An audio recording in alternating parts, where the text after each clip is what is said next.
Bendiciones, hermanos. Qué bueno es verlos nuevamente. Recuerde que el domingo es el día de congregarnos, ¿no? Ojalá no sea el único día, pero es lo mínimo que podemos congregarnos los domingos, que hemos entendido que desde el comienzo de la iglesia se apartó para la adoración en comunidad. Amén. Así que recuerde que el domingo usted tiene una cita con Dios en la congregación donde usted pertenece, donde Dios lo ha sembrado. Hemos venido tratando la serie de Filipenses.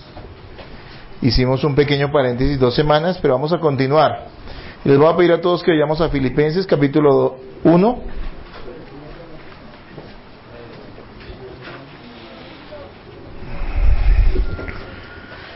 Filipenses 1. Y vamos a leer de los versículos 12 al 14.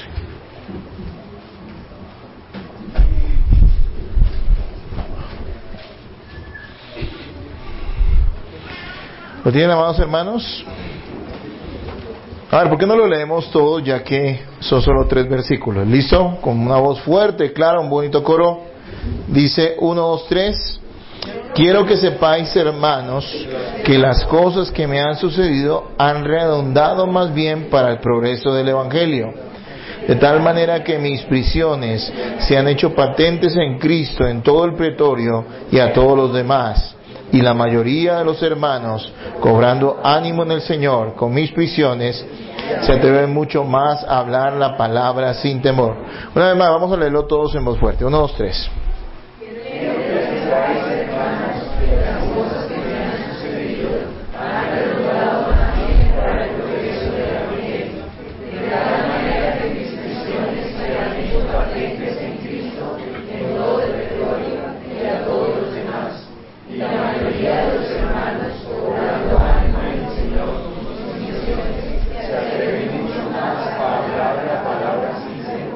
Bien, hermanos, entonces hemos estado viendo la epístola de los Filipenses, como lo acabo de decir. Filipenses es la epístola que Pablo escribe a la iglesia de Filipos. Filipos era una ciudad donde Pablo había fundado una iglesia. Él en ese momento no estaba en Filipos, estaba en Roma, preso. Y son cosas que debemos entender para poder comprender la epístola. Cuando usted estudia la Biblia, siempre debe contextualizar. Si usted no sabe a quién se dirigía y por qué se dirigía y dónde estaba la persona que escribía, posiblemente su comprensión de la epístola o del escrito va a ser muy limitada.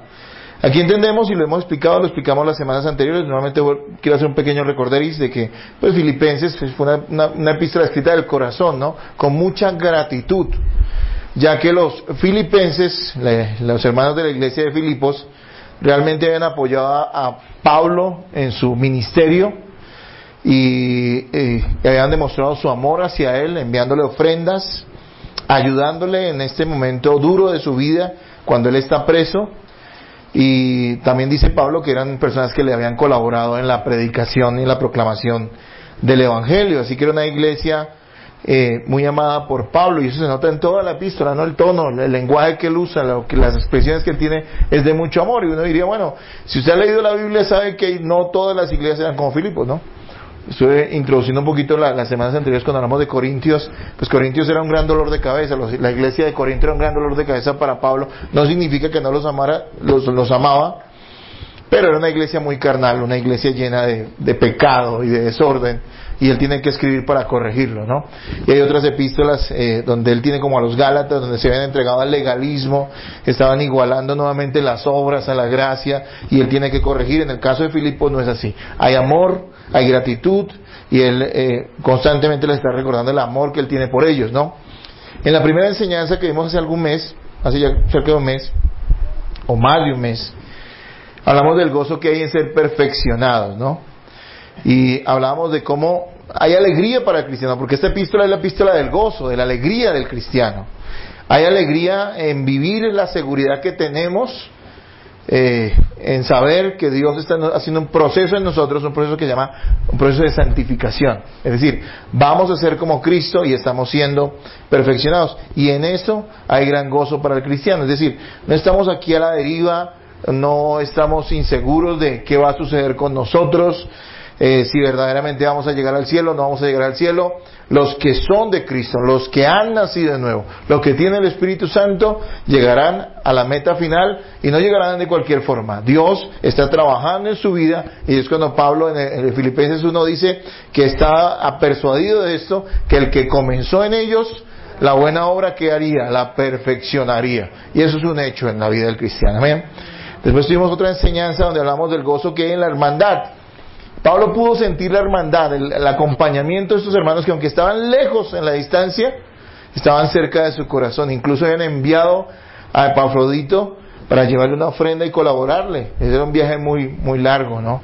Hoy en día aún ir a otro lugar, aunque haya aviones, no nos deja de costar, ¿no? De hacer esos viajes. Estamos hablando de una época donde no había ni carros ni aviones, todo era en barco y eran meses para ir de un lugar a otro, y sin embargo a esos hermanos no les importó y enviaron a un hermano de la iglesia para llevarle una ofrenda y para enviarle ayuda a Pablo, hermano. Y hay gran alegría para nosotros cuando podemos compartir como iglesia, como hermanos en Cristo. Esto verdaderamente es una comunidad. Es una comunidad de hermanos. La iglesia no es un centro de eventos, no es un lugar donde usted va a participar de un culto religioso simplemente. Usted se debe involucrar y usted debe ser parte de esa comunidad de hermanos si es que usted quiere llegar al final. Porque resulta que esto no se puede vivir solo, hermano. Para eso Dios nos hizo parte de una congregación. Y también hemos hablado del gozo que hay en dar fruto. Y la oración de Pablo era porque ellos tuvieran abundante amor, conocimiento y discernimiento. Y allí en esa enseñanza aprendimos una de las razones por las cuales debemos orar nosotros firmemente como cristianos, ¿no es cierto? Hoy vamos a titular esta enseñanza Gozo en medio de la adversidad. Gozo en medio de la adversidad. Cuando todo va bien, ¿quién no está contento, no es cierto? Si usted tiene un buen trabajo, si su esposa se porta como un ángel, si sus hijos son unos querubines, si usted está orando todos los días firme y siente el fuego, usted está alegre, usted está contento, ¿no es cierto? Todo pinta bien y hay alegría. Las doctrinas cerradas de hoy en día, que aún en la mayoría de las iglesias evangélicas, la enseñanza básicamente es que el sufrimiento y la adversidad es una alteración del plan divino en la vida del cristiano. Es decir, Dios no quiere que sufras, Dios no quiere que tengas contratiempos, el que se opone es el diablo. Bueno, yo le puedo probar bíblicamente de muchas formas que el diablo en muchas ocasiones no tiene nada que ver, y si tiene algo que ver es porque Dios se lo ha permitido. ¿Para qué? Para hacer un trabajo en nuestra vida. Amén. Así que mucha gente está arrepentiendo al diablo cuando deberían estar orando a Dios, pidiéndole que quite de ellos esa prueba si es que Él lo quiere. Y si no, decirle: Señor, dame fuerza y dame gracia para soportarla y lograr sacar lo mejor de esa situación que estoy viviendo. ¿Sí me hago entender, hermanos? Así que por eso dicen: pero ¿por qué aquí no reprendemos diablos y esas cosas, hermano? Porque no estamos tan preocupados por el diablo. El diablo es real, pero no estamos tan preocupados por el diablo, estamos preocupados por agradar a ¿quién? A Dios. Si estamos caminando con Él, el diablo no tiene por qué importarnos mucho, ¿no es cierto? Aunque sabemos que es real, ¿sí? Y hay que tener cuidado y hay que estar apercibido pues de sus triquiñuelas, de sus artimañas. De eso hay que tener cuidado, obviamente. Así que sufrimiento y adversidad no son una alteración del plan divino, sino algo que Dios puede usar para formarnos. Todos los hombres de fe en la Biblia atravesaron dificultades y dolores en su humanidad, pero Cristo fue glorificado en ellos. Si usted agarra, digamos, un pasaje como Hebreos 11, el capítulo 11 de Hebreos, y lee todos los héroes de la fe, usted va a encontrar que todos esos personajes padecieron cosas. El primero fue Abel. Imagínense, por ser fiel a Dios, le abrieron el cráneo. Lo mató su hermano Caín, ¿no es cierto? Dice: pero ¿cómo puede ser si es que él era un hombre fiel a Dios? Pues porque era un hombre fiel a Dios, tuvo que morir por la causa de Cristo. Amén. Y después ahí arrancamos José. De José no se narra que él haya sido un hombre malvado ni pecador. Obviamente era un pecador, porque todos los hombres son pecadores, pero no dice de José que era un hombre íntegro. Y sin embargo, ¿cuánto le tocó sufrir? Estuvo en prisiones, fue difamado, una mujer casi lo viola, imagínense. Y este hombre, a pesar de todo, fue fiel a Cristo, pero sufrió. ¿Y Moisés qué? 40 años aguantándose esas joyitas, ¿no?, del pueblo de Israel por el desierto, y llega un momento en que él se desesperaba y tuvo que sufrir también, ¿no es cierto? Y de ahí podemos nombrar a muchos tantos hombres de Dios que pasaron por sufrimientos y adversidades para seguir fielmente a Jesucristo. Miren, hermanos, los cristianos entendemos que el sufrimiento y la adversidad no necesariamente son una alteración del plan divino, sino que como cristianos bíblicos que nos apegamos a la palabra, sabemos que Dios tiene control de todas las cosas. Amén. Aún de esas situaciones caóticas o difíciles que se presentan en nuestra vida o que nos parecen caóticas, porque realmente Dios tiene control de todo. Hermanos, Dios está presente en el momento de gloria y de triunfo, cuando logramos ciertas metas y ciertos logros en nuestra vida, como también en el momento, y Él tiene control del momento en que muere un ser querido o una persona que pensaríamos que no era el momento en que debería fallecer. Dios tiene control de todas las cosas, por eso somos cristianos bíblicos, porque entendemos que Dios es soberano, y la soberanía de Dios no es una idea, la soberanía de Dios es una realidad, y Dios tiene control, y si Dios es soberano, Él tiene control de todas las cosas. Así que, aunque entendemos que Dios tiene control de las cosas y que los sufrimientos y las adversidades no necesariamente son contrarios a la voluntad de Dios, y que de hecho podríamos decir que la voluntad de Dios también para nuestra vida, los cristianos no buscamos neciamente meternos en dificultades, no estamos buscando problemas. Se los quiero explicar de esta manera. Aunque las dificultades y las adversidades pueden venir a nuestra vida, nosotros no las estamos buscando, ¿sí me hago entender? No vamos tampoco a orar y decirle, Señor, dame adversidades para ser más santo. No, nosotros debemos caminar y ser sabios en nuestro andar. Si usted tiene la oportunidad de trabajar, trabaje, ¿sí me entiende? Y ganes el sustento. Y bueno, de hecho es una orden que todos debemos trabajar, ¿no es cierto? Y hay que buscar el sustento, pero si usted no trabaja y sufre por eso y tiene necesidades, pues no diga que fue porque Dios quiere que usted aguante hambre, sino porque usted es un necio, ¿sí me hago entender? A eso me refiero. Pero si en alguna ocasión a usted se le presenta, no se le dan las oportunidades para trabajar, aunque usted las busque fervientemente, aunque usted trate de hacer todo lo posible, pues hermano, no reniegue a Dios en ese momento, dele gracias y debe saber que allí Dios va a hacer algo con eso en su vida y que usted va a salir de esa situación. Amén. Pero no buscamos las adversidades, no buscamos los sufrimientos, sin embargo es posible que se presenten en nuestra vida. Y eso es lo que está pasando con Pablo. Él está sufriendo, él está preso, él está en una situación difícil, no la está pasando bien, pero en todo eso él puede ver la gloria de Dios. Porque a Pablo lo que le importaba al fin y al cabo era que el evangelio fuera predicado y que la iglesia fuera bendecida. Y cuando usted tiene las prioridades correctas, usted va a entender que aún el peor de los sufrimientos no es algo tan difícil para usted. Que aún la peor de las situaciones no es tan complicada para usted. Porque usted es una persona que ama a Dios y está verdaderamente buscando agradarle a Él en todas las cosas. Y puede ver la mano de Dios en todas las cosas. Yo creo que nuevamente leamos el versículo 12 para que veamos nuestro primer punto del día de hoy. Versículo 12 que dice, léanlo nuevamente por favor.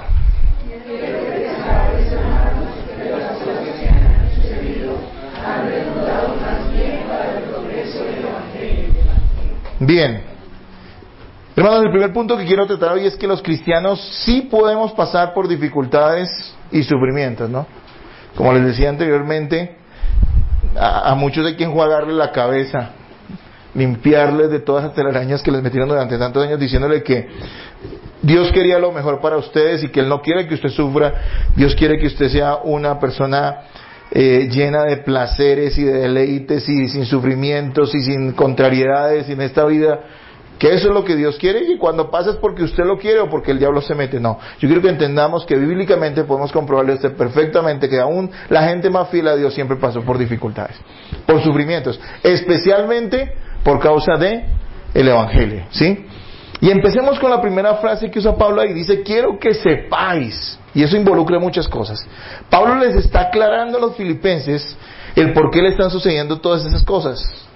Todas esas contrariedades, por qué han venido a su vida. Y cuando él dice, quiero que sepáis, es porque él está refutando o posiblemente les está aclarando el hecho de que ellos pensaban o tenían en su corazón dudas acerca de por qué le estaba sucediendo eso a Pablo. Uno pensaría que un hombre de Dios... Quiero nuevamente recordarles la situación de Pablo. Él estaba en Roma preso por causa del evangelio. Él llegó allí en un barco que naufragó. Él tuvo que apelar a César cuando estaba siendo juzgado en su tierra, en Israel. y tuvo que viajar como preso, encadenado. Llegó a ser náufrago, llegó a una isla como náufrago, Malta, y de allí después llegó a Roma, y llegó a Roma como preso, ¿sí? No era algo agradable. Tuvo que pasar todas estas dificultades. Era la voluntad de Dios que él llegara a Roma y que llegara a Roma de esa manera. Me imagino que los filipenses se preguntaban como el resto de la iglesia, oiga, pero Señor, ¿no sería más útil para ti o no sería más útil para Dios el hecho de que Pablo estuviera libre? De que pudiera predicar el evangelio libremente por muchos lugares en vez de estar preso.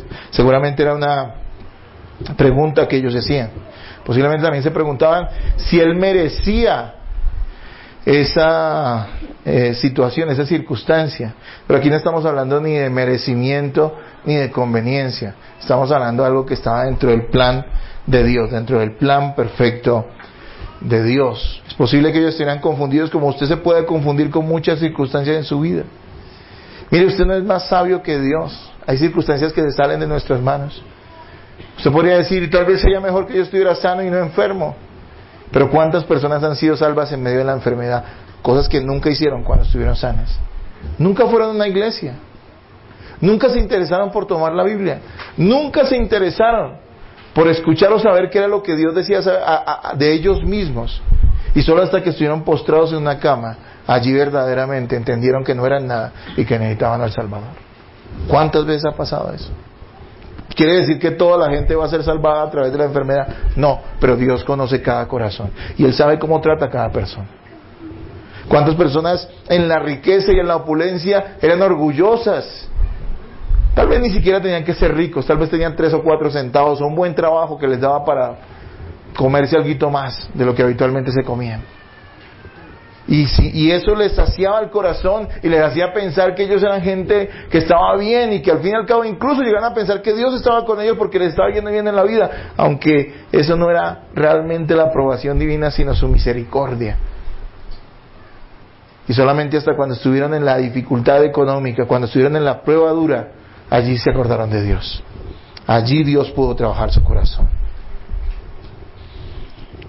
Los cristianos tenemos que aprender como Pablo a ver más allá de las circunstancias, más allá del dolor del momento. Tenemos la confianza de que en la vida de un cristiano todo al final será útil y será para la gloria de Dios. Cristo está siendo formado en nosotros y ese proceso de formación no va a ser interrumpido por nada. Una dificultad no es algo que altere el proceso de santificación que estamos teniendo nosotros en nuestra vida. No, es parte de ese proceso de santificación. Dios está trabajando allí. Yo le pregunto a usted, ¿alguna vez usted pudo apreciar más adelante cómo una situación lo hizo un cristiano más fiel y más maduro? ¿Todos ustedes les ha ido súper bien o han tenido dificultades? Porque les digo que yo he tenido muchas dificultades. Muchas dificultades conmigo mismo, muchas dificultades en circunstancias. Saben que yo siempre anhelé, y esto no es una excusa para que los muchachos no estudien porque deben hacerlo, fui una persona muy amante del estudio, tal vez no era el mejor estudiante, pero me gustaba, lo que me gustaba mucho, todo este tema de la sociología, de la historia, de las ciencias sociales, de las ciencias humanas, me fascinaba, era apasionado por él. Y siempre quise estudiar eso. Y no hay nada malo en estudiar. Y todos los jóvenes deben estudiar y prepararse, porque eso es algo bueno para sus vidas, ¿no es cierto? Y créeme que todos los intentos que yo hice para querer estudiar lo que quería estudiar, siempre fueron fallidos. O no salía el cupo. Una vez pagué todo el semestre y estaba contento porque empezaba en febrero. Pero cuando llegó enero, de hecho ni siquiera me llamaron a principios como para poder cambiar de universidad.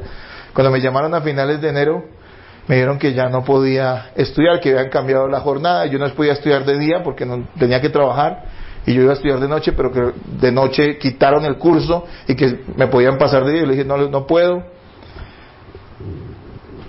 Hermanos, todo se dio, pasé a las universidades, no pasaba. Y yo me consideraba bastante bueno en eso. Y hubo un momento en mi vida en que yo llegué a angustiarme tanto y a cuestionar mi vida, a cuestionar a Dios, tengo que decirlo. Porque yo era un inmaduro, obviamente no tenía una buena doctrina tampoco. Es decir, ¿por qué, Señor, tú me haces esto? ¿Por qué otros impíos pueden estudiar esta cosa y yo no puedo estudiarla si es que a mí me fascina? Hermano, ¿saben una cosa? No vino una voz del cielo y dijo, oh, hijo mío, es que yo tengo algo mejor para ti. No pasó. ¿Sabe que tuve que vivir con esa tristeza durante algún tiempo? Y cuando pasó el tiempo, y cuando me metí mucho más con Dios, y cuando entendí más la doctrina, pude entender que al fin y al cabo, en el caso particular mío, no era lo que Dios quería para mi vida. Tal vez yo hubiera amado tanto eso, que nunca hubiera estado dispuesto a aguantármelos a ustedes, y preferiría estar en la universidad dando clases, y que me pagaran mejor. ¿Sí me entienden? Tal vez, puede ser. Digo, en mi caso, no tiene que ser el caso de los demás. Pero para mí fue difícil eso, fue duro. Yo me sentía inferior. Vean los demás graduándose y yo trabajando. Hay otros que tal vez eso no les pase. Pero saben una cosa, todos los padecimientos, todas las circunstancias en la vida de un cristiano tienen un propósito. En Él y para la gloria de Él. Romanos 8:28 dice, y sabemos que a los que aman a Dios, todas las cosas les ayudan a bien. Esto es, a los que conforme a su propósito son llamados.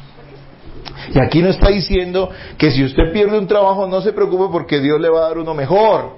Porque es que usted como sufrió el perder un trabajo, entonces merece un trabajo mejor. Porque eso no es lo que la Biblia está diciendo. La Biblia está diciendo que aún llegue usted a morir o a padecer cosas que otras personas no han padecido. Si usted ha nacido de nuevo, si usted es un hijo de Dios, si Dios tiene un plan con su vida y como lo tiene con todos aquellos que han sido salvados, todo eso va a servir para que Cristo sea formado en su vida. Aquí no está hablando de nuestros propios intereses, está hablando de los intereses de Dios, que Él formará ¿a quién? A Cristo en nuestra vida. Mire, a Dios no le preocupa tanto hacerlo ser rico. De hecho, creo que la voluntad de Dios para la mayoría de las personas es que no sean ricas. Dios no está preocupado con que usted sea la mujer más bella de la universidad. Dios no está preocupado con que usted sea el negociante más exitoso. Él no está preocupado con eso. Si Él quisiera hacerlo, lo haría así. Pero Él sabe y entiende, o Dios ve y conoce nuestro corazón, que si esas cosas van a impedir que Cristo sea formado en nosotros, prefiere llevarnos al otro extremo, para que Cristo sea glorificado en nuestras vidas. Habrá gente que pueda tener cierto éxito en esta vida, de acuerdo a la providencia divina, ok. Pero si es un cristiano, aún en medio de eso, Dios lo estará formando, y no impedirá, y Dios no permitirá, que se aparte de la senda y del camino que le ha trazado, que es una senda eterna, no algo temporal. Pablo dice, primero quiero que sepáis, y después dice que las cosas que me han sucedido. ¿Y cuáles son las cosas que a Pablo le han sucedido? ¿Saben que Pablo sufrió mucho en su ministerio? Y que él llegó a Roma, como les dije, preso. El sufrimiento de un cristiano no está por fuera de la soberanía de Dios. Miren que el sufrimiento de Cristo y de los discípulos no fue opcional. ¿Cristo tenía que sufrir para salvar a los escogidos? ¿Sí o no? ¿Había algún atajo? De hecho, él dijo, Señor, pasa de mí esta copa, pero él sabía que no había otra manera de hacerlo. Era por ahí. ¿Los apóstoles podrían haber glorificado a Cristo de una mejor manera si no hubieran sufrido tanto? Les pregunto yo a ustedes. No, ese dolor para ellos no era opcional. ¿Se acuerdan que Jesús les profetizó eso? Y le dijo, ay Pedro, allá al final de Juan, ¿no? Le dice, hoy dices todo lo que dices, pero llegará el día en que harás lo que tú no quieres hacer. Y le estaba profetizando acerca de cómo él moriría. ¿Saben que todos los discípulos de Cristo murieron martirizados? Eso quiere decir con muertes horribles, menos Juan, pero Juan también igual no la pasó bien, humanamente hablando. Tuvo que estar muchos años en una isla que se llamó Patmos, que era una isla feísima, donde mandaban presos y los dejaban con la ropa puesta y se tenían que hacer hasta sus necesidades encima. Y murió en Éfeso, ¿creen? Lo dicen los historiadores. Ya anciano, pero después de haberla pasado bastante mal. Ahora ellos necesitaron que les hicieran un análisis psicológico, porque es que ¿cómo es posible que eso le sucediera a un siervo de Dios? No, ellos decían, todo esto es gloria. Gracias a mi Señor que me ha permitido sufrir junto con Él. Gracias al Señor que me ha permitido padecer un poquito por Él. Gracias a mi Señor que me ha permitido pasar en medio de estas duras pruebas y siéndole fiel a Cristo. Esa es la misma actitud de un verdadero cristiano. Desde que Pablo comenzó su ministerio, estaba profetizado que Él padecería. Entiendan, los padecimientos de un cristiano no son casualidades, son cosas que Dios tiene planeadas. Miren, vamos a Hechos 9:15, pero acuérdese de dejar Filipenses 1 ahí con el dedito. Hechos 9:15, por favor.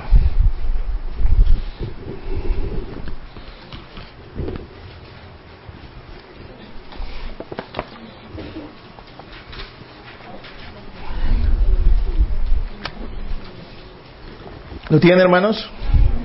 Léanlo todos en un coro bien bueno. Del 15 al 17. 1, 2, 3.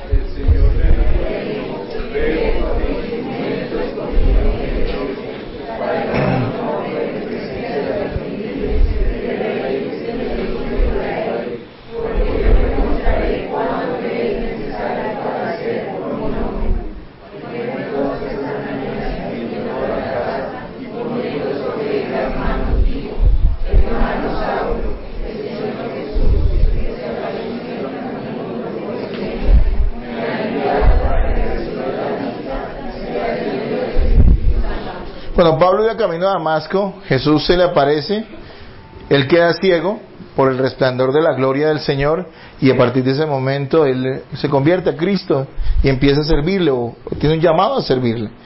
Y hay un hombre en la ciudad de Damasco que se llamaba Ananías, al cual Dios le da estas instrucciones. Pero mire cómo le profetiza acerca de su llamado. Dice, porque yo le mostraré cuánto le es necesario padecer por mi nombre. Si ven que desde el comienzo ya Dios tenía un camino trazado para Pablo, y era la única forma en que Pablo podía glorificar correctamente a Cristo y haber cumplido su labor con eficacia. Muchos hermanos en la iglesia padecen circunstancias y situaciones por amor a Jesucristo. Realmente nuestros padecimientos por amor a Jesús son nimios, son muy pequeños, son a veces hasta ridículos, yo diría.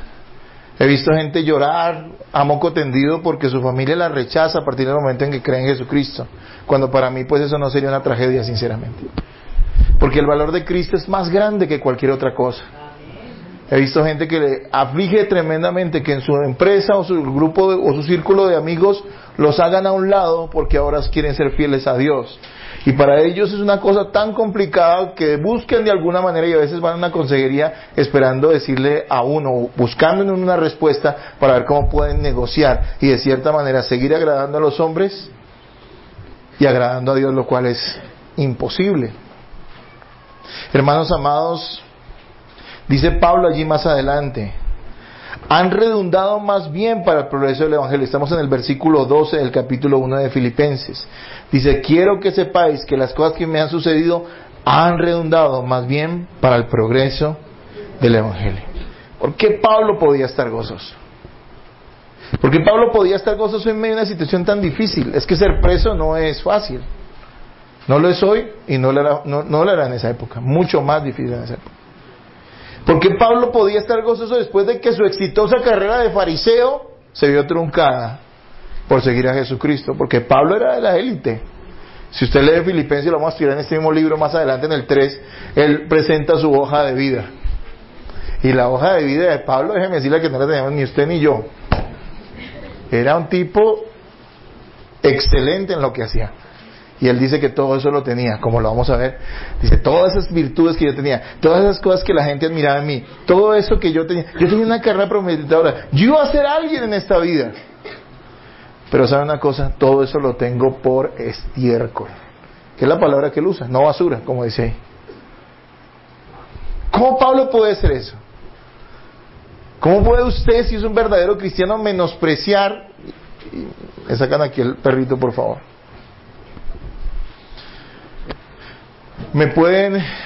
Podemos menospreciar, el haber fracasado o haber tenido que renunciar a cosas en esta vida por amor a Jesucristo. ¿Cómo puede llegar uno a eso?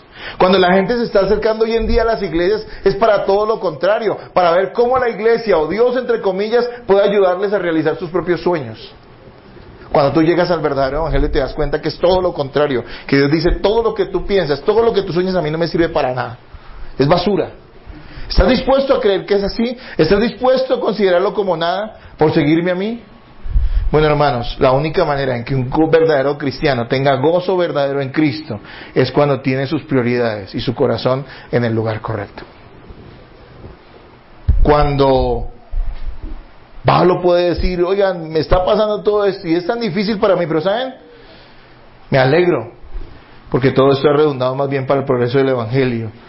Él está afirmando que lo que verdaderamente le importaba a él era el bienestar de la iglesia y el amor y la obediencia que él tenía por Cristo. Si ese es tu centro, si ese es tu objetivo en la vida, si esto está en el centro de tu corazón, créeme que estas palabras de Filipenses van a tener todo el sentido. Si no, no tendrá sentido para ti. Hermanos, la vida cristiana es de verdadera negación. No es masoquista. La vida cristiana no está buscando sufrimientos por tenerlos, no, de ninguna manera. Pero la vida cristiana está dispuesta a sufrir cualquier cosa por permanecer fiel a Jesús. Hermanos, nunca el mundo aplaudió a los verdaderos cristianos. Y cuando el mundo aplaude a un cristiano, posiblemente ese no sea un verdadero cristiano. Van a haber adversidades contigo mismo. Sería más fácil vivir tu vida complaciendo tus propios apetitos y placeres y egoísmos que seguir a Jesús. Sería más fácil que cuando tú tienes una necesidad de estar acompañado, joven, te puedas conseguir un inconverso, una inconversa. Seguramente te lloverán. A los 20 años todo el mundo es lindo. Es fácil. Pero tú vas a tener que negarte y a veces padecer en tu propia carne el hecho de que no puedas, aunque te guste a alguien, ir detrás de esa persona, porque amas ¿a quién? A Jesucristo.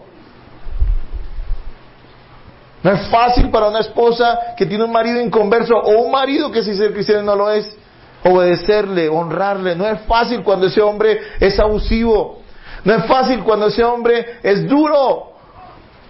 Sería fácil rebelarse, sería fácil pasar por encima de él, sería fácil abandonarlo, eso sería lo fácil. No sufrirías.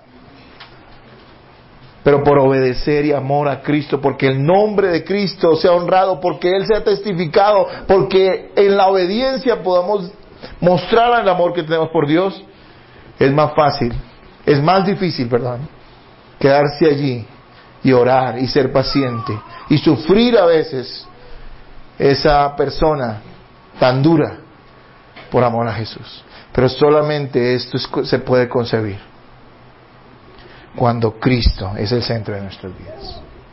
No hay un gozo verdadero, un gozo espiritual verdadero, cuando Cristo no es lo que más te importa. Cuando Cristo no es el centro de tu vida. Y eso lo vemos en la vida de Pablo. Pablo no era un masoquista, él estaba sufriendo, él no estaba diciendo que le parecía muy chévere estar en la cárcel, no, él no está diciendo eso. Él sufría, era difícil, seguramente él quería estar afuera. Dicen los historiadores, y de acuerdo al análisis del texto que hacen algunos comentaristas, que Pablo literalmente estaba encadenado a un soldado, ¿sabían eso? A él lo dejaron en una casa, posiblemente, en alquiler, de acuerdo también a lo que vamos a ver al final de Hechos 28, al final. Pero dicen que lo que él estaba era encadenado, literalmente, y que le turnaban a ese soldado cada cierto tiempo, pero él tenía que estar encadenado a ese hombre. Imagínate que llevar una cadena todo el tiempo, y sin embargo Pablo estaba gozoso porque sabía que el evangelio estaba siendo predicado y que con su testimonio allí en Roma, aunque estuviera preso, aunque estuviera encadenado, el nombre de Cristo iba a ser glorificado, hermanos. Mucha gente entiende más mal esta enseñanza. Versículos como el de Romanos 8, que todas las cosas ayudan a bien, lo enfocan de una manera carnal y equivocada. Porque creen que eso significa que Dios los va a recompensar porque han sufrido, cuando nosotros merecemos sufrir, ¿sabían eso? Porque hemos sido pecadores. Todo lo que tú recibes es gracia, ¿sabías eso? Es algo que no mereces. No lo mereces, esa es la base del evangelio.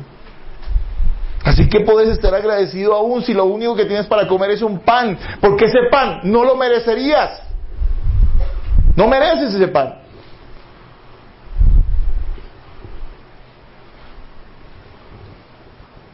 Es gracia. Y hay gozo cuando tú recibes de Dios y entiendes que recibes porque no mereces, sino porque Dios es bueno. Y Dios es misericordioso y Dios está lleno de gracia. Así que lo primero que tenemos que entender, de acuerdo al versículo 12, es que los cristianos verdaderamente sí pueden pasar por dificultades y sufrimientos. Vamos a leer el versículo 13, por favor. Y vamos a nuestro segundo punto de hoy. 13, ¿qué dice?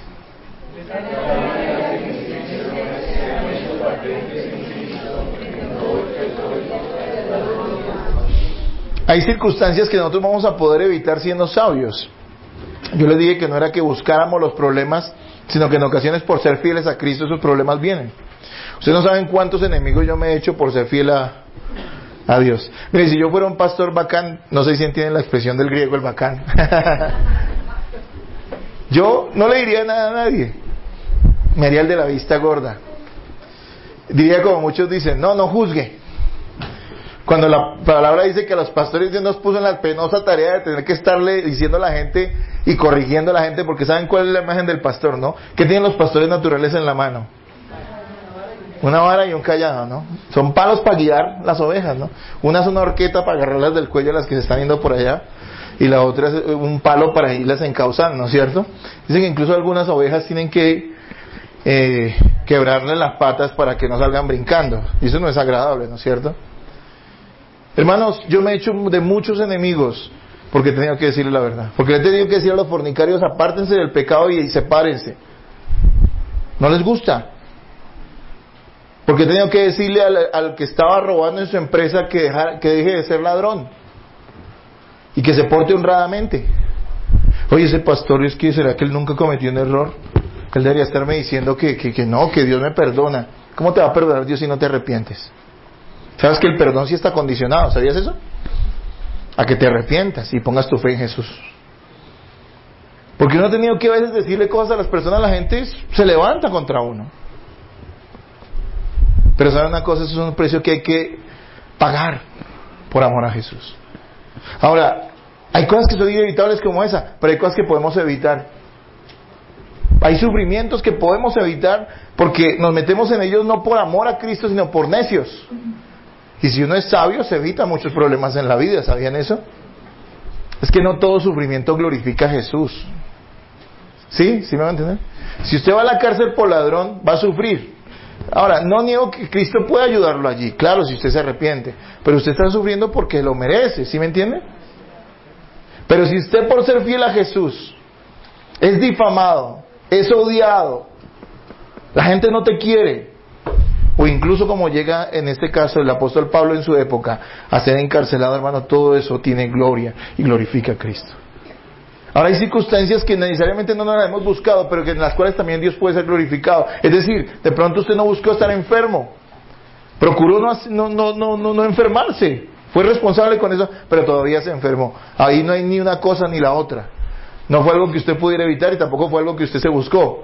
Pero déjeme decirle algo, aún en esas circunstancias usted puede glorificar a Dios, si es una persona que le alaba y le agradece. Y toma esa circunstancia, no para deprimirse, sino para ver cómo en medio de ella usted puede dar honra y gloria a Jesús. Ahora, hermanos, el segundo punto trata sobre eso. La manera en que afrontamos las adversidades da testimonio de nuestra genuina fe en Cristo. La manera en que afrontamos las adversidades da testimonio de nuestra genuina fe en Cristo. Estamos en el versículo 13. ¿Sabían que Pablo no fue un preso más? Porque él dice, ¿qué es lo que le está diciendo? Vuelvan a leer, por favor, vuelvan a leer el 13.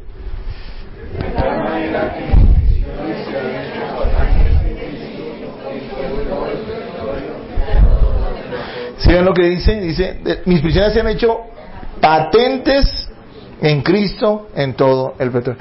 Pablo no era un preso más, él era un preso bendecido. ¿Por qué? Todos podían ver la actitud, la fe y la fidelidad que tenía por Cristo, aún estando encadenado. ¿Me explico? Lo normal era que si él estuviera preso, yo imagino, pongámonos en el papel de uno de esos soldados, de esos guardias que vigilaban los presos y que seguramente tenían a mucha gente encadenada. ¿Cómo verían ellos o cuál sería la actitud normal de esos presos frente a sus carceleros? ¿Qué creen ustedes que harían? Los felicitarían, serían groseros, altaneros, vivirían amargados por estar encadenados. ¿Pablo podría haber hecho eso? Claro. Miren que los seres humanos somos buenos para exigir derechos que no tenemos. Pablo podría haber dicho, como lo dijo él, yo he sido el más fiel de los apóstoles, yo he trabajado más que todos los demás, y mire cómo estoy. Él podría haber dicho eso, y él decía, no, por ser fiel a Cristo, es que estas cosas suceden y está bien. Es duro, es difícil, pero no hay ningún problema, porque todo esto lo hago por amor a Jesús. Miren, todos los presos podían renegar, todos los presos podían maldecir a sus carceleros. Pablo no hacía eso. Pablo le testificaba a sus carceleros. Los carceleros de Pablo podían ver en él una actitud diferente, podían ver una esperanza diferente. Él podía tener todo el derecho a quejarse y a deprimirse, pero sin embargo no lo hizo, porque Pablo era un hombre humilde, era un hombre manso y era un hombre de fe, como nosotros debemos serlo. Él estaba sometido al señorío de Cristo. Job se asemeja mucho a Pablo. En Job 1:21 dice, y dijo, desnudo salí del vientre de mi madre, y desnudo volveré allá. Jehová dio y Jehová quitó, sea el nombre de Jehová bendito. Eso suena muy lindo, pero hay que contextualizar la cosa. ¿Ustedes saben que posiblemente Job era el hombre más rico de su tiempo en el mundo entero? ¿Ustedes saben qué significa? Mire, para un pobre no tener que comer no es tan trágico, es duro, pero bajarse del calao a no comer nada no es tan difícil, ¿sí o no? Pero para una persona que ha tenido, es muy difícil perder sus comodidades. Por eso es que a veces, por eso es que la palabra a veces nos incita a no estar buscando las riquezas, porque nos volvemos gente acomodada y después ya no queremos sufrir nada. Todo nos parece terrible.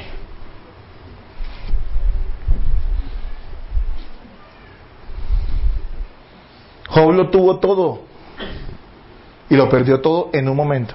Ni siquiera fue con anestesia, como diríamos, que fue un año perdió los hijos, el otro año perdió el dinero y el otro año perdió la esposa. No, todo fue en un instante. Entonces leer esto que dice Job es algo tremendo, porque un hombre que lo pierde todo en un momento y dice, igual desnudo salí del vientre de mi madre y desnudo sea el nombre de Jehová bendito. Hay gente que pierde cualquier cosa y están renegando de Dios. Miren las doctrinas cerradas que hay en muchas iglesias. Blasfemias como decir que hay que perdonar a Dios. ¿Sí lo han escuchado? Es que perdone a Dios, por favor. Eso es... Si yo digo eso, que me caiga un rayo, hermano. Me lo merezco. Eso es una blasfemia contra Dios. Dios no peca ni ha hecho nada malo, ni se ha equivocado jamás. Así que no hay nada que perdonarle a Él. Ay, es que se murió mi abuelita. Pues se tenía que morir, hermano. Nada que hacer. Se murió un hijo mío, es duro, es doloroso. La iglesia se compadece con esos hermanos que pagan por esa tragedia. Es duro, pero ¿saben una cosa? Tenía que morir. Porque Dios no se equivoca. ¿Usted puede entender eso? Es el Dios que adoramos. El Dios soberano. Hay gente que es resentida con Dios. Y Job que lo tuvo todo. Y que era un hombre íntegro. Porque yo creo que si uno tiene todo, pero uno sabe que es caspa, discúlpeme la expresión. Uno sabe que uno es fregadito. Uno dice, sí, yo tenía todo, pero es que yo me porté mal. Así que por allá en su corazón dice, pero pues yo me lo merecía. Pero dice que Job, mire, yo creo que, no sé si me equivoque, pero es el único caso en la Biblia donde Dios alaba a un hombre. La Biblia está repleta de alabanzas a Dios, pero Job le dice al diablo y se ufana de Job. Se ufana en el buen sentido, ¿no? No hay otro como mi siervo Job, varón íntegro y temeroso. ¿De quién dice eso Dios más? Imagínense, era un hombre recto y le pasa todo eso. ¿Saben que esa filosofía del karma, ¿no? Que está metida también a veces en las iglesias, ¿no? Si haces el bien te va a ir bien, si haces el mal te va a ir mal. No, en este mundo tan podrido a los que hacen el mal a veces les va muy bien, ¿sí o no? Porque ese es el sistema corrompido. ¿No es que el príncipe de este mundo quién es? Satanás. Y si te portas bien y eres un cristiano fiel, posiblemente termines en la cárcel o decapitado o crucificado boca abajo como Pedro. O la gente no te quiera, o te difamen, o te digan intolerante. ¿Sí me entiendes, hermano? Si este mundo, Jesús dijo, si fueras del mundo, el mundo amaría lo suyo. Así que el mundo los aplaudiría porque ustedes están en consonancia con ellos. Pero como ustedes no son del mundo, el mundo los odia. ¿Como me han odiado a quién? A mí, dijo Jesús. ¿Sí me entiendes, hermano? No es nada raro que un cristiano padezca, que un cristiano sufra o que vengan circunstancias de su vida. Lo que sí sería raro es que esas circunstancias en la vida de un cristiano no glorifiquen a Dios. Y que un cristiano sensato no tome esas circunstancias para buscar agradar al Señor y adorarlo en esas circunstancias. Y crecer y madurar como creyente. Ahora el pretorio. Es algo muy interesante. ¿Por qué Pablo tenía que haber llegado a Roma? Y miren las circunstancias también, analícenlo con sus propias circunstancias, porque hay cosas en su vida que usted dice, yo no sé por qué tuvo que ser así, pero así fue. Y terminó siendo para la gloria de Dios. A veces no lo explicamos. Pero mire, ¿por qué Pablo tuvo que llegar preso y náufrago a Roma? ¿No hubiera sido mejor que él hubiera cogido un avión y hubiera llegado allá? Bueno, aviones no había. Pero hubiera, de pronto dicen, hubiera comprado un barco para el ministerio. Y hubiera llegado allá con su séquito de ministros. ¿Por qué Pablo no pudo llegar así? Porque si Pablo llega en un barco normal a Roma, no hubiera llegado a donde llegó. ¿Saben? Él dice que sus prisiones son visibles a todo el pretorio. ¿Qué era el pretorio? El pretorio era la guardia pretoriana. ¿Y saben qué era la guardia pretoriana? Era la élite del ejército de Roma. Y Roma era el imperio mundial. Es decir, donde Pablo estaba en el corazón, estaba en el mismo palacio del emperador. ¿Cuándo hubiera llegado Pablo al palacio del emperador? Si hubiera llegado de otra manera. Ahora, ¿usted cree que Pablo sabía eso cuando estaba naufragando allá en medio del mar? No, él no lo sabía, pero todavía él decía, no sé, pero esto de alguna manera va a glorificar a Cristo. Así que alabémoslo. Él llegó al corazón. Dicen los historiadores que posiblemente Pablo, no lo dice la Biblia, pero posiblemente Pablo le predicó al mismo Nerón. Ahora sabemos que Nerón no se salvó. No fue salvo. Pero que posiblemente Pablo llegó a predicarle al mismo Nerón, que era el emperador. Era el tipo, era el Obama. Ni siquiera Obama es tan poderoso como lo era Nerón en su época. Ni siquiera el presidente de Estados Unidos es tan poderoso como lo eran los emperadores de esa época, que tenían un poder absoluto. Y llegó allí. Y solo pudo llegar de esa manera. ¿Por qué la única manera en que José podría llegar a haber sido el segundo en Egipto, que en esa época, estamos hablando de 2000 años atrás, era el otro imperio del mundo, Egipto, el imperio egipcio? ¿Por qué tuvo que llegar siendo vendido como esclavo? Siendo esclavo de un señor y una señora medio loca. ¿Por qué tuvo que estar preso? ¿Por qué tuvo que ser vendido por sus hermanos? ¿Por qué tuvo que pasar por todas esas aflicciones? ¿No era mejor que Dios hubiera dicho, voy a poner en el corazón del faraón que nombre a este jovencito que va a llegar en primera clase a Egipto, que lo nombre segundo al mando? ¿Por qué? Porque, hermano, Dios tiene su proceso. Porque Dios tiene que tratar con nuestro corazón antes de que pueda ponernos en determinadas posiciones para servirle a Él. ¿Por qué Moisés tuvo que estar 40 años pastoreando ovejas? Ustedes saben que pastorear ovejas naturales es un trabajo muy tedioso. ¿Sabían eso o no? ¿Saben qué es el trabajo de un pastor natural de ovejas? Era sacar todas las ovejas en la mañana, llevarlas a pastar, quedarse todo el día y en la tarde regresarse con ellas. Y pues cuidarlas de las fieras, obviamente, para eso estaba ahí, claro, sí, obvio. Pero él estaba, era que todo el día ahí, viéndolas ¿qué? Pastar. Imagínense qué trabajo tan interesante, ¿no es cierto? Y este hombre tuvo que estar 40 años allá. La gente dice, Señor, para nosotros es muy difícil en nuestra época, ¿saben? Porque tenemos todo fácil, ¿no? Antes de enviar una carta, si usted quería mandar una carta a Estados Unidos, ¿cuánto se demoraba, no? ¿Y cuánto valía? Y usted esperaba un mes. Yo me acuerdo, yo soy de la época, claro, no soy tan viejo, la época de los Marconis, ¿no? Cada letra valía. Así que los mensajes eran, si alguien se casaba, felicitaciones, boda. Listo, ya eso era todo. No podía decir nada más porque valía. Oiga, sí, muchos saben, ¿no? Que más viejos sabemos acá, ¿no? Mandar una carta era difícil. Y viajar, sí, ¿qué más? Llamar por teléfono, eso era carísimo, aún dentro de Colombia. Y había que esperar a que una señora que era la operadora le diera una línea, si es que la había. Todo eso es muy lindo, que el mundo avanzado pues está bien, pero ¿saben qué? Que también nuestro corazón cambia y nuestra manera de pensar cambia. La gente hoy no quiere esperar nada. Por eso es que están las iglesias express. Llegas y te meten dentro de una visión, entre comillas, que es una cosa, eso es de loco, eso es traído de los cabellos, es una cosa de loco. Entonces llegan y te consolidan. Yo creo que tratan a la gente como si fuera carne de hamburguesa, ¿no? Menos que así es la fábrica la carne de hamburguesa. Sale el animal, lo trituran, llega a su mesa. Entonces te consolidan. Y después entras a curso de pre-líder. Y después al curso de líder. Y después de curso a post-líder. ¿Sí? Y después le mete una restauración porque seguro va a pecar. Y después, y hay un proceso, ¿sí o no? Y llega, ¿cómo se les ocurre a ustedes si el proceso de Dios puede durar años y toda una vida? Mire, yo creo que la iglesia que tenga un pastor anciano, un pastor correcto anciano, tiene que valorarlo mucho. ¿Ustedes saben la experiencia que tiene un pastor anciano? No la tenemos los jóvenes. Pues digo los correctos, ¿no? Porque hay una cantidad de ancianos sinvergüenzas es que pastores no tienen ni idea de la doctrina siquiera. Pero digo los correctos. Hermanos, eso es un proceso de años. Formación, trato de Dios. ¿Saben cómo Dios forma a un pastor? No es a punta de solamente Biblia y teología. Si es Biblia, si es teología. Fundamental. Pero ¿sabe cómo llega a ser uno pastor? Sufriendo a la gente. Decepcionándose de personas. Siendo traicionado. Y uno es traicionado y uno quiere tirar la toalla. O uno quiere decir, no me aman.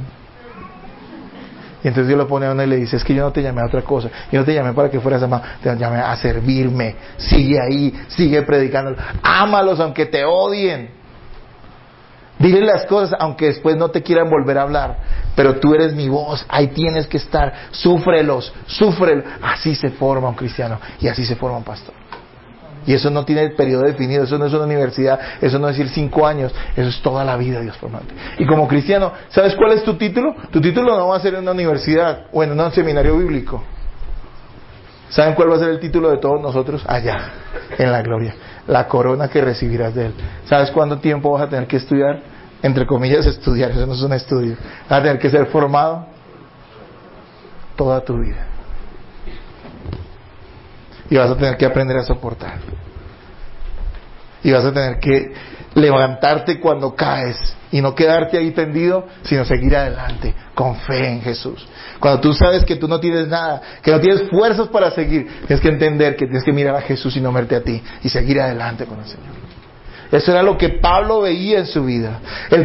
La gente podía ver la adversidad de Pablo y glorificar a Dios, porque no lo veía deprimido. A él estaba allí, ¿qué?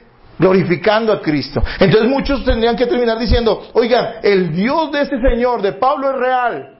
No porque lo haya librado de la cárcel, sino porque es un Dios tan maravilloso de que a pesar de que él esté en la cárcel, todavía lo sigue amando y todavía le sigue adorando y todavía le tiene una devoción grande. Un Dios que en medio de las desgracias merece ser adorado, es un Dios verdadero y es un Dios poderoso. Es el Dios de los creyentes. Es el Dios que nos ama tanto, que no quiere que seamos mediocres. No nos va a llevar al cielo a medias. Él está formando a Cristo. Nos ama tanto que dice, no importa si tengo que meterte en la situación dura, con tal de que mi hijo, Cristo, sea formado en ti. Ese es el Dios que nos ama. No es un padre que cría a un hijo delincuente. No es un padre que forme vagos, que los deje a medio andar, con tal de evitarse problemas y con tal de que ellos se sientan bien. No, ese no es el Dios de nosotros. El Dios de nosotros es alguien que va a tratarnos y nos va a forjar. Porque la meta nuestra no es pequeña, es la meta más grande, es el propósito más grande que cualquier persona pueda tener en la vida. Para ser presidente de una gran potencia, las personas tienen que capacitarse mucho, muchos años de estudio y muchos años de carrera política para llegar a ocupar un cargo 4 años. Un cargo que no es nada. Nosotros tenemos que ser formados no en una aula, sino en la vida misma, día a día. Cuando eres joven, vas a tener que aprender a decirle no al pecado, no a la fornicación, aunque te duela, no al inconverso, no a la inconversa. Cuando te casas, tienes que aprender a soportar a tu esposo, a soportar a tu esposa, a andar con tus hijos, a sufrir por tus hijos, Vas a aprender a tener que caminar así, porque Dios te está formando. Porque Dios está formando a Cristo en tu vida. No puede ser de otra forma. Y si tu vida cristiana es la vida de un sibarita, es la vida de una persona acomodada y una persona llena de placeres, si tú no sudas un poquito por Cristo, si no padeces un poco por Él, dudo mucho que seas cristiano. Dudo mucho que el Espíritu Santo esté en tu vida. No te estoy diciendo que te busques problemas, pero revise tu vida, si tu vida es tan cómoda como para que no tengas que sufrir un poquito por el Señor. Algo está mal. Hay gente que no quiere ni venir a la iglesia.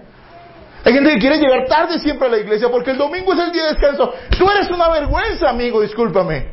¿Cómo puedes decir que el Dios de Pablo es el Dios tuyo? ¿Cómo me puedes decir eso? No me engañes.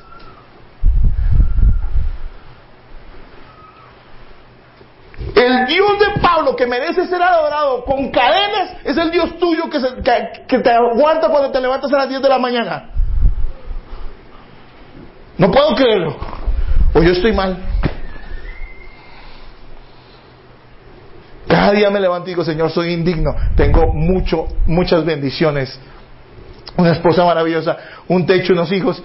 Señor, yo sé que tú no me has mandado a ser necio y a buscarme problemas, pero sé que cuando tengo que sufrir algo, Señor, tengo que hacerlo con gozo. Porque tú mereces ser adorado en medio de la desgracia. Tú mereces ser adorado en medio de la prueba. Tú mereces ser adorado y servido en medio de las circunstancias difíciles y de los dolores y de las negaciones. Y cuando la carne aprieta y quiere pecar, y cuando la carne quiere hacer lo que... Y yo tengo que controlar mi carne, ese dominio propio que Dios nos ha dado.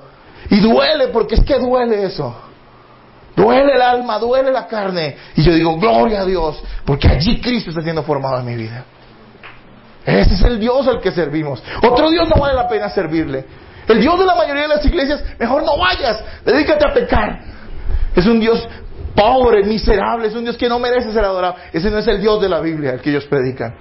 El Dios de la Biblia es un Dios que dice, toma tu cruz y sígueme. ¿Dónde está tu cruz? Quiero ver tu cruz. ¿Dónde está tu cruz? No la veo. Hermanos, es el Dios al que adoramos. Saben que la fe y el gozo son más visibles en la presión y en la adversidad. ¿Por qué Dios permite que sus hijos sufran en ocasiones para que Él sea glorificado en medio de esas circunstancias? Les voy a decir por qué.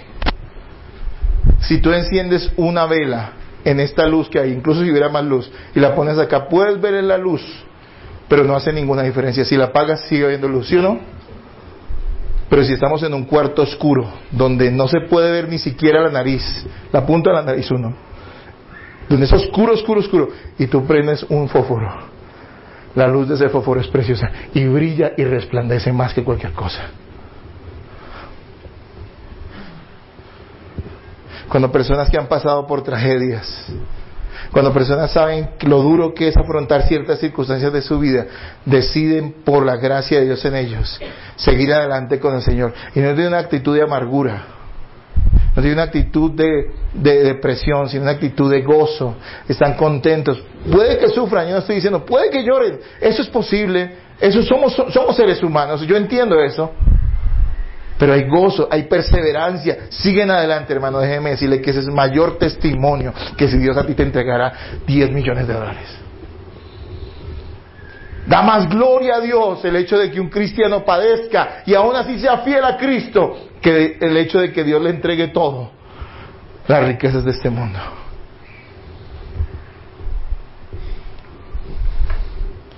Hermano, no sea uno más. Posiblemente usted esté endeudado. Y hay mucha gente endeudada. ¿Y qué hace la gente endeudada? Endeudarse más. ¿Qué hace la gente endeudada? Renegar del gobierno. ¿Qué hace la gente endeudada? Deprimirse. Eso podría ser, y usted sería otro igual. Acuérdese que Pablo no fue un preso más. Él era un preso diferente. Él estaba encarcelado y tenía la misma cadena que otros. Pero él estaba gozoso, porque sabía que sus cadenas, aunque físicamente eran iguales, espiritualmente no eran iguales, porque él no era un preso en su alma, él era libre en Cristo, y tanto así que aún esas cadenas glorificaban a Dios. Usted puede estar endeudado, enfermo, o afligido, o despechado, lo que quiera. Usted puede pasar por esas circunstancias, pero usted puede ser diferente. Usted puede en medio de esas circunstancias glorificar a Cristo y decir: Señor, todo esto es tuyo. Desnudo salí del vientre de mi madre y desnudo volveré allí. Sea el nombre tuyo bendito en toda circunstancia. Vamos a leer el versículo 14 para ir terminando.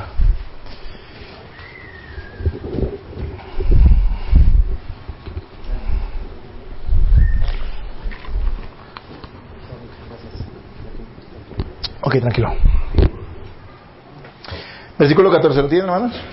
Léanlo, por favor.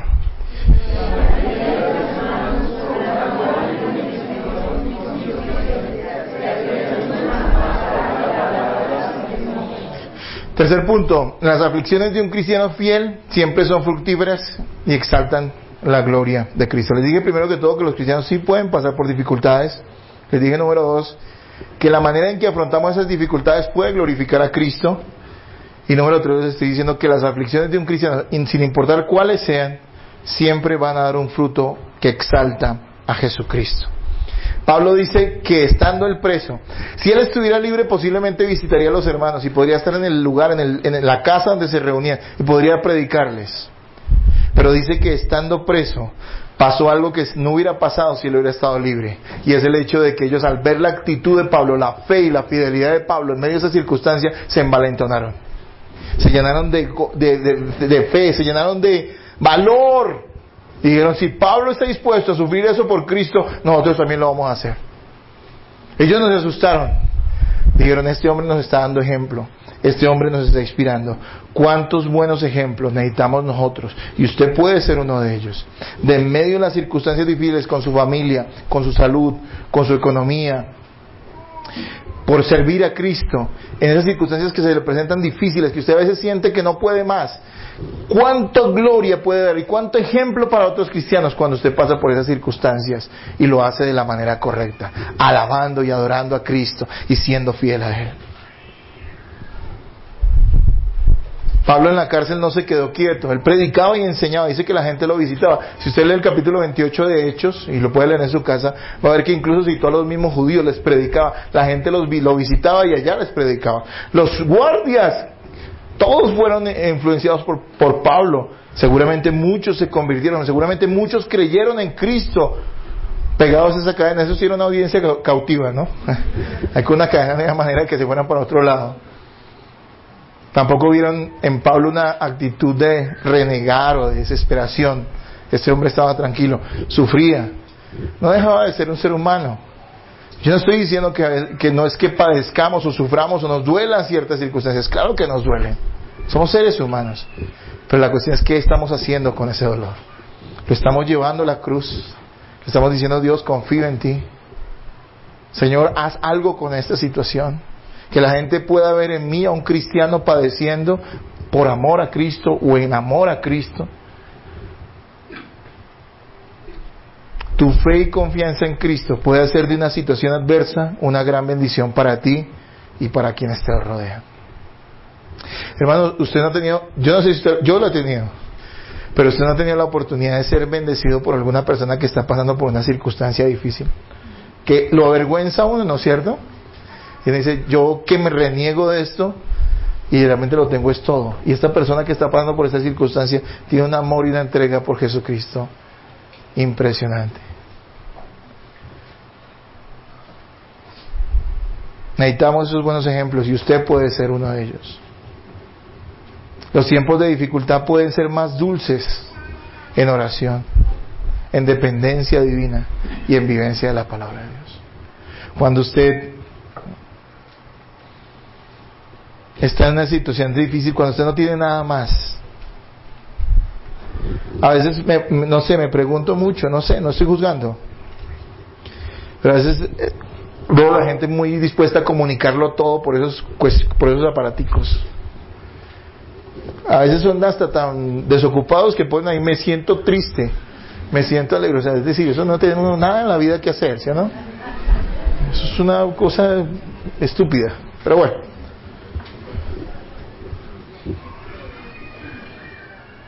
Yo me pregunto, así como lo comunican todo, a veces lo llaman, no, tal hermano está triste porque puso una carita yo no sé qué en la... ¿Qué me importa? Me pregunto si todas estas personas, en vez de estar pegados a un aparato, van a Dios en oración. ¿Sabe por qué no vas a Dios en oración? Porque tienes ese aparato. Porque eso suple a Dios en tu vida. ¿Sabes por qué no vas a Dios? Porque tienes un novio o una novia que te quiere mucho. Entonces, si tienes novio o novia, no eres parte de esta iglesia, porque acá no creemos en eso. Pero tú no tienes que hablar con Dios, puedes hablar con tu novio. Puedes hablar con tu novio, ¿no es cierto? Aún los que estamos casados, es cierto, debemos comunicarnos con nuestro esposo y con nuestra esposa, pero eso es una cosa, yo me he dado cuenta en 15 años de casado, que mi esposa no tiene todas las respuestas. Y que a veces yo le hablo cosas que ella no la bendicen, sino que la terminan descargando. Yo no tendría que ir a ella en esas ocasiones. Tengo que ir a ¿quién? A Dios. Solo hasta cuando Dios nos remueve el piso. Hasta cuando Dios nos mete en ciertas dificultades, nosotros empezamos a valorar lo que nos ha sido dado. Ante todo, la gracia divina. ¿Quién necesita depender de Dios cuando hay un buen trabajo? Claro, no quiere decir que si tú tienes un buen trabajo, entonces tengas que renunciar para depender de Dios. Yo no estoy diciendo eso. Lo lógico y lo normal sería que tú teniendo un buen trabajo, dependas todavía de Dios.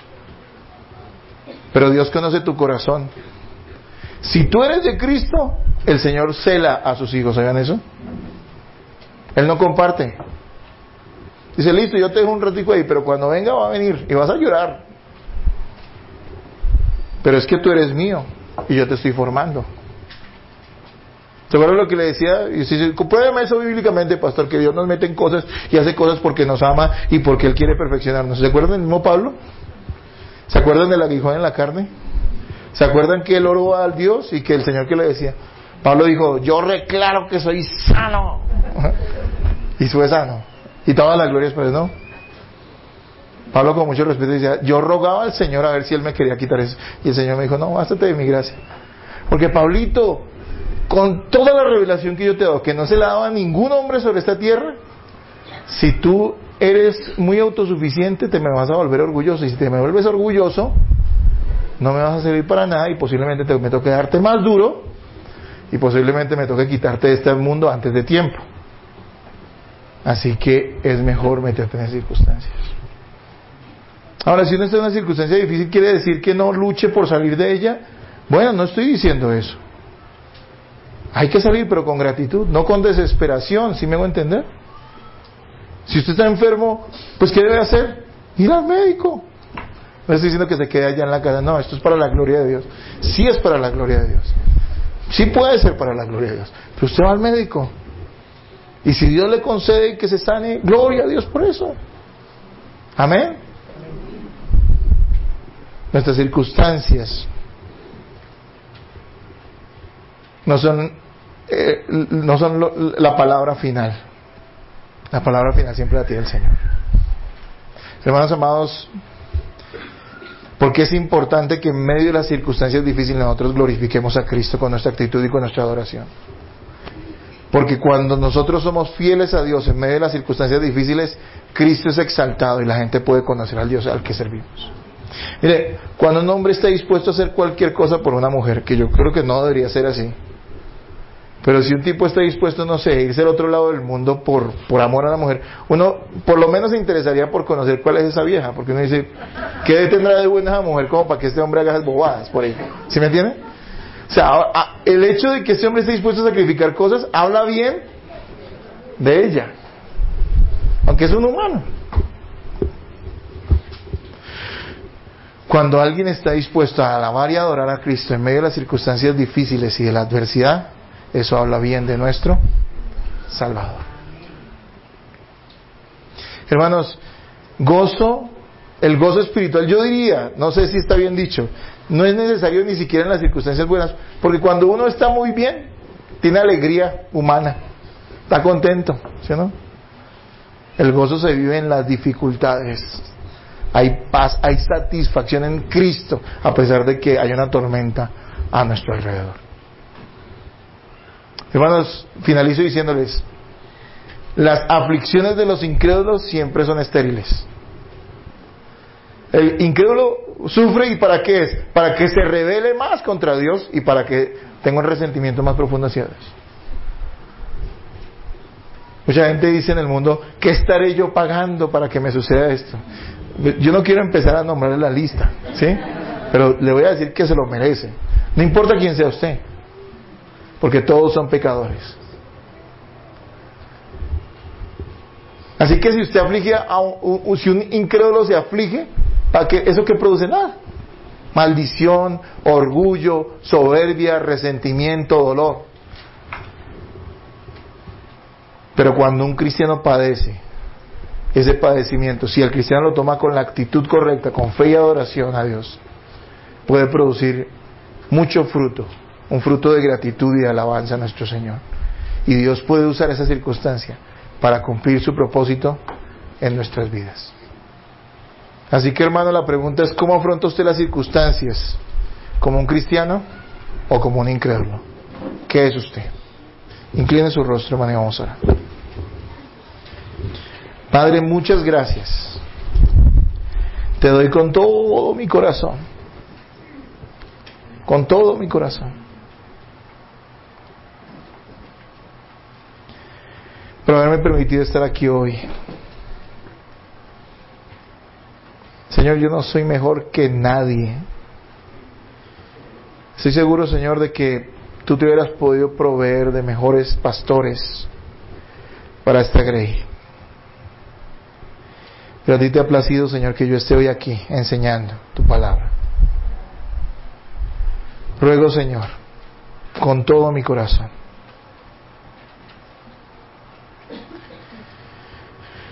que nosotros podamos dar testimonio Tuyo en medio de las circunstancias difíciles que se nos presentan en la vida. No te pedimos, Señor, que nos metas en circunstancias difíciles. De hecho, Tu palabra dice que debemos orar, que no nos metas, Señor, Tú en tentación y que nos libres del mal.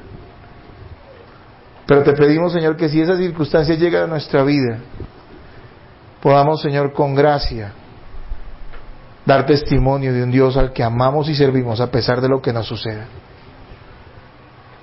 Y permítanos, Señor, tener gozo en medio de la dificultad, porque allí Tú serás engrandecido.